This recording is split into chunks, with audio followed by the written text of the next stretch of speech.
Chester Bennington is one of the most prolific voices in the rock world. Even 7 years until his death, the effects of his legacy can still be felt to this very day, a legacy that has been poorly handled.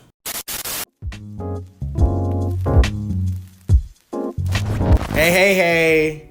As by the likes and dislikes, I can tell you guys are so happy to see me, right? You need to leave. Yeah. First of all, I just want to acknowledge that the first video of me talking about this whole Linkin Park situation and my thoughts on the matter has been doing extremely well. So to the positive, to the negative, to people who are just sharing it around, thank you all so much for engaging and making that one of the highest engaged videos on my page.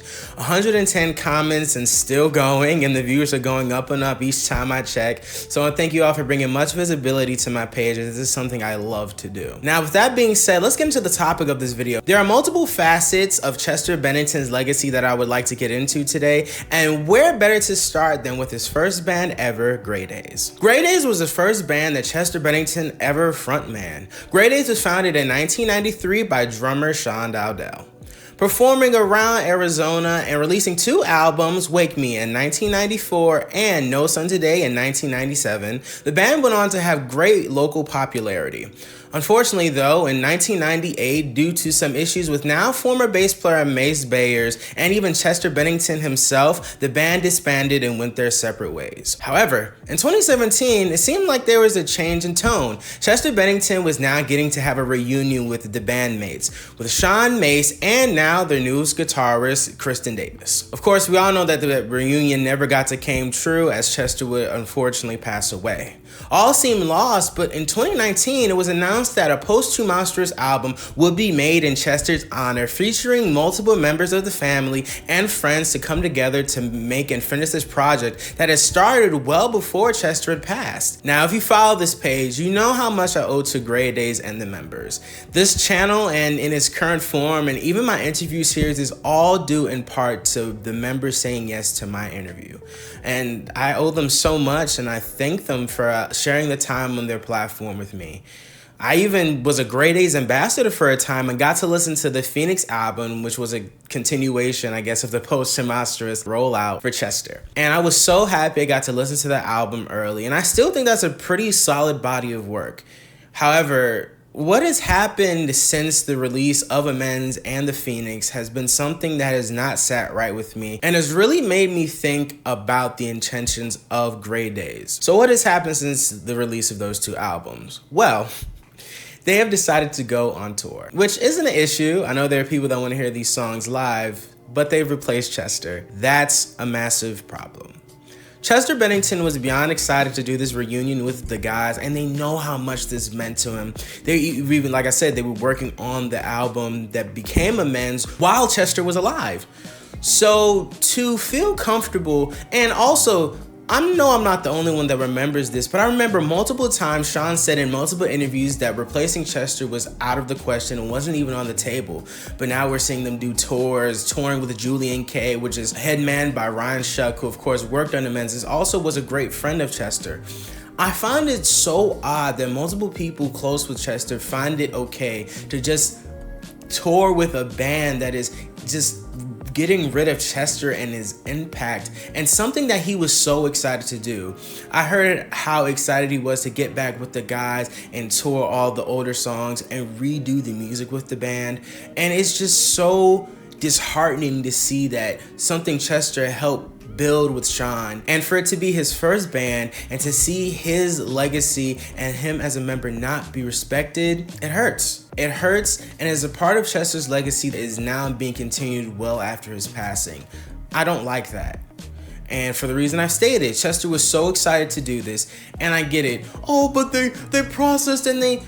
Daze's new rollout started as a tribute and as an honor, and getting out the songs that Chester had worked on while he was alive, and to release it to the fans and bring a new audience to it, to hear the songs that he helped create. That doesn't mean you continue to play these songs and get an impressionist. Of course, the singer of Daze now, who is going on tour, and they're even releasing a new album with the singer? That's strange. Is that not strange to anyone? Why not members of Daze, who are so talented in their own right, start a new band and make new songs with Chris even if they want to. I don't understand why Chester needs to be replaced in order to make new songs. It's because they want to bank off of that familiarity and off of the money they just made off of Amends and the Phoenix. Now, my thing about that is Sean has said multiple times as well in interviews that Grey Daze has lost him money. That Grey Daze is a passion project for Chester's fans and for Chester's legacy. But my question is, how can you do that while actively replacing Chester when you said you're not going to, knowing how excited he was to come back and tour with you guys and to make a new album with someone who has made their career off of covering and impersonating Chester's vocal presence? Really shows how much of a friend they truly are to Chester. Now let's get into Linkin Park, which I know is going to ruffle feathers as, like I said, the comments and the like to dislike ratio has been so lovely to watch. If you're watching this video, I'm 110% sure you know who Linkin Park is. But if you don't know, Linkin Park is a band that first started out as zero and evolved into the Linkin Park we all know and love today. Releasing their debut album, Hybrid Theory, in 2000, it has gone on to become one of the highest selling debut albums of all time. Linkin Park has gone on to win many awards, perform at many venues, and sold out concerts around the world. And that is due in part to Chester's unique vocal prowess. So when I saw that Emily was replacing Chester, a lot of questions passed through my mind. And if you have not seen the first video, I highly encourage all of you to go over there and check it out. Leave thoughts and opinions here and there as well. But my thing is, with the whole Linkin Park situation, Chester added a lot of uniqueness to the band and is a major part of why the band is profitable. Right or am I wrong? Chester is loved by millions. Fans mourned him when he passed away. Rock stars gave their flowers. Rappers gave their flowers. Jay-Z and Pusha T showing their love to the chest. Like, it's so cool to see how loved and applauded Chester was. The difficult thing I find with replacing a front man is that they are the vehicle for the band, right? Everyone in the band is important, of course. The front man is what gets the message across, and how they deliver it is how well it comes across. I said this example in my other video, but when 3 Days, I think I did, a lot of thoughts be going through my mind, if you couldn't tell, by how scatterbrained I seem. But when 3 Days Grace got rid of Adam Gontier, I stopped listening to 3 Days Grace because I felt like the vocal uniqueness that Adam has as a vocalist and a frontman was lost. And when he went to do Saint and Sonia, I was just like, oh my God, like, oh, this is the GOAT. Because I love Adam. He's such a phenomenal vocalist, and I love what he brings to the table. And it's the same case with Linkin Park. Chester Bennington is not only, like I keep saying, one of the most prolific rock vocalists of all time, but his vocal uniqueness helped add to the already incredible messages that Linkin Park was spreading. Now with Emily, we have to get accustomed to songs sounding different to shape around what Emily can do and her vocal prowess. And it just doesn't feel like Linkin Park to me anymore. That's not to hate on Emily or to say she's a bad person or whatever. I know some of you in my comment section saying, oh, she denounced Scientology and all this stuff. And if that's the case, my deepest apologies to Emily. I don't want her to get any more harassment or attacks than from what she's already getting. Still, that apology was trash. I don't care how many people say it's fan entitlement. That apology was weak, vague, and ugh. A lot of things in Chester's life has not gone untouched. From Grey Daze continuing on when they know how excited he was, and even Linkin Park going on and doing their own thing. I understand how grieving and processing works, and I'm not mad at the band for moving on. I am mad, however, at how they are choosing to move on. There's a lot of scummy things happening, a lot of things that don't feel right in my stomach about this.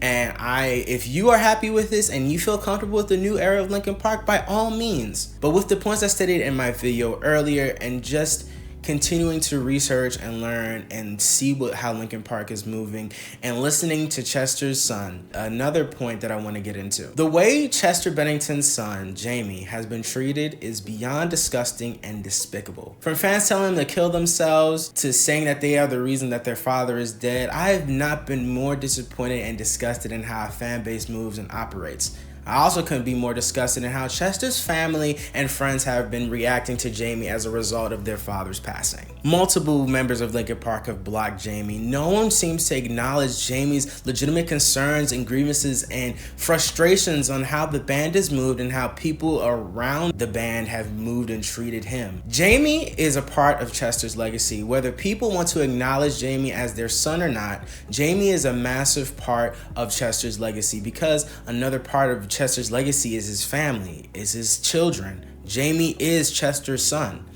And to see Jamie being treated the way they have brings me much frustration and anger.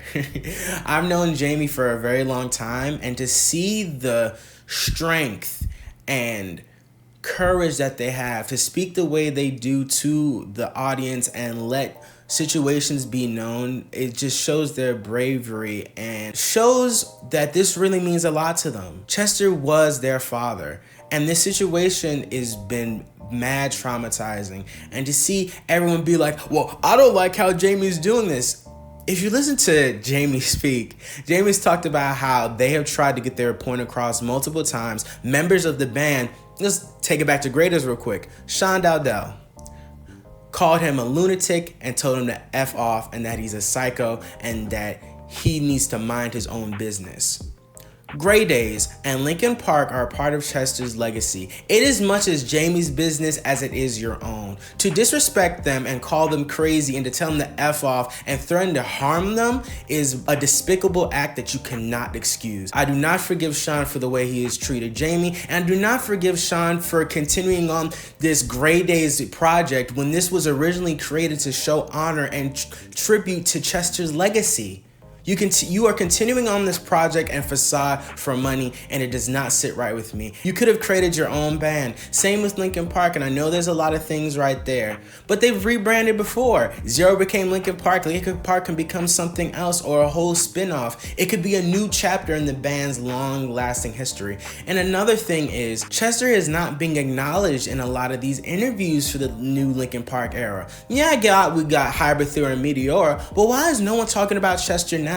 Even the newer members aren't really acknowledging Chester like that. From interviews I've seen, I mean, interviews are posted all the time, but from the Zane Lowe one, and I think Mike did one with the radio station, there hasn't really been a lot of acknowledgement of Chester. The only acknowledgement we get of Chester is when Mike is at concerts saying, "In the role of Chester Bennington, you guys." I don't like that, and I don't like how Jamie's being treated. And these are all factors that have led me to confess that Chester's legacy is not being handled correctly. Multiple things that Chester has started is being started up all over again. And Chester's own son, Jamie, has been disrespected and treated like garbage when Jamie is more than a part of Chester's ongoing legacy. That's all I have to say about the video today. Thank you all so much for watching. Don't forget to like, comment, share, and subscribe. Look forward to the comments, the discourse, and all of that. And as always, peace, love, safety. Until next time, thanks for watching.